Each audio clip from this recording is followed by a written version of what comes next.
রাধে রাধে। গীতার মূল্যায়নের আগের ভিডিও ছিল গীতার ৩য় অধ্যায়ের ৩ নম্বর শ্লোকের ব্যাখ্যাসহ পরিশিষ্ট ভাব বলেছিলাম। আর ৪ নম্বর শ্লোকের ব্যাখ্যাসহ পরিশিষ্ট ভাব বলবো। ৪ নম্বর শ্লোকের অনুবাদ হচ্ছে, মানুষ কর্মচেষ্টা না করলেই যে নৈষ্কর্ম প্রাপ্ত হয় তা নয়, আর কর্ম ত্যাগ করলেই যে সিদ্ধি লাভ হয় তাও নয়। ন কর্ম নাম অনারম্ভাৎ নৈষ্কর্মম পুরুষ অশ্নুতে। এর ব্যাখ্যা হলো, কর্মযোগে কর্ম করা অত্যন্ত প্রয়োজন, কারণ নিষ্কামভাবে কর্ম করলেই কর্মযোগের সিদ্ধি লাভ হয়। কর্ম না করলে এই সিদ্ধিপ্রাপ্ত হওয়া যায় না।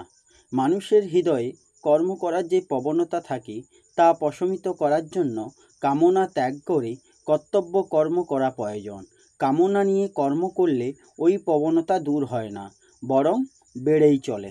নৈষ্কর্মম অশ্নুতে পদটির তাৎপর্য হলো যে, কর্মযোগ আচরণকারী ব্যক্তি কর্ম করেই নৈষ্কর্ম প্রাপ্ত হয়। যে স্থিতি হলে মানুষের কর্মগুলি অকর্ম হয়ে যায়, অর্থাৎ বন্ধনকারক হয় না, সেই স্থিতিকে বলা হয় নৈষ্কর্মম। যেরূপ ভর্জিত বীজ অঙ্কুর উদ্গমে অসমর্থ হয়, সেই রূপ কামনা রহিত হয়ে কর্ম করলে তা ফলদানে সর্বতরূপে অসমর্থ হয়। সুতরাং নিষ্কাম ব্যক্তির দ্বারা সংঘটিত কর্মে পুনরায় জন্ম মৃত্যু চক্রে আবর্তিত করার শক্তি থাকে না। কামনা ত্যাগ কখনোই সম্ভব যখন সমস্ত কর্মই অপরের হিতার্থে করা হয়, নিজের জন্য নয়। কারণ কর্ম মাত্রই সংসারের সঙ্গে সম্পর্ক থাকে এবং নিজ স্বরূপের সম্বন্ধ থাকে পরমাত্মার সঙ্গে। নিজের সঙ্গে কর্মের কোনো সম্পর্ক নেই। সেই জন্য যতক্ষণ পর্যন্ত স্বার্থের জন্য কর্ম করা হয় ততক্ষণ কামনা ত্যাগ হয় না, এবং যতকাল কামনা বা শূন্যতা না হয় ততকাল নৈষ্কর্ম প্রাপ্তি ঘটে না। ন চ শূন্য সনাদেব সিদ্ধিং সমধি গচ্ছতি। এই শ্লোকের পূর্বার্ধে কর্মযোগের দৃষ্টিতে ভগবান বলেছিলেন যে, কর্মারম্ভ না করে কর্মযোগীর পক্ষে কখনোই নৈষ্কর্ম প্রাপ্তি সম্ভব নয়। এখন শ্লোকের উত্তরার্ধে সাংখ্যযোগের দৃষ্টিতে বলেছেন যে, কর্মগুলি কেবলমাত্র বাহ্যিকভাবে ত্যাগ করলে সাংখ্যযোগীর সিদ্ধি অর্থাৎ নৈষ্কর্ম প্রাপ্তি ঘটে না।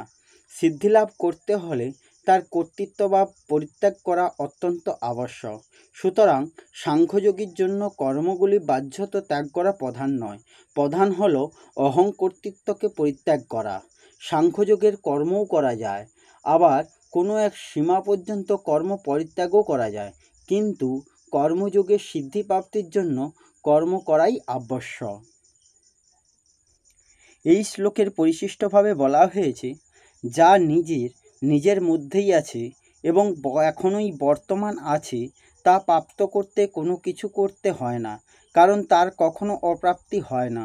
আমি কিছু করলে তবে আমার কিছু প্রাপ্তি লাভ ঘটবে, এই ভাব দেহাভিমানকে বাড়িয়ে দেয়। প্রত্যেক ক্রিয়া আরম্ভ ও শেষ থাকে, সুতরাং ক্রিয়ার দ্বারা সেই জিনিস প্রাপ্তি হয় না বা যা বিদ্যমান নয়। কিন্তু প্রকৃতির সঙ্গে সম্পর্কিত হওয়ায় প্রত্যেক প্রাণীর মধ্যে ক্রিয়া করার আগ্রহ থাকে, ফলে সে ক্রিয়া না করে থাকতে পারে না। ক্রিয়ার আগ্রহ দূর করার জন্য প্রয়োজন হলো এই যে, যা করা উচিত নয় তা না করা, এবং যা করা উচিত তা মমতাশূন্য হয়ে নিষ্কামভাবে করা, অর্থাৎ নিজের জন্য কিছু না করে শুধু অপরের মঙ্গলের জন্য করা। নিজের জন্য করলে ক্রিয়ার আগ্রহ কখনো শেষ হয় না, কারণ নিজ স্বরূপ হলো নিত্য আর কর্ম অনিত্য। সুতরাং নিষ্কামভাবে অন্যের হিতার্থে কর্ম করলে ক্রিয়ার আগ্রহ দূর হয়ে প্রকৃতির সঙ্গে সম্পর্ক বিচ্ছেদ হয়ে যায় এবং সর্বদেশ কাল ইত্যাদিতে বিরাজমান পরমাত্ম তত্ত্ব প্রকটিত হয়ে যায়, যা অনুভবে আসে।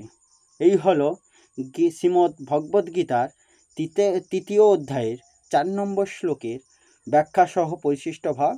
আসবো পরের ভিডিওতে। রাধে রাধে। জয় শ্রীকৃষ্ণ। জয় গীতা।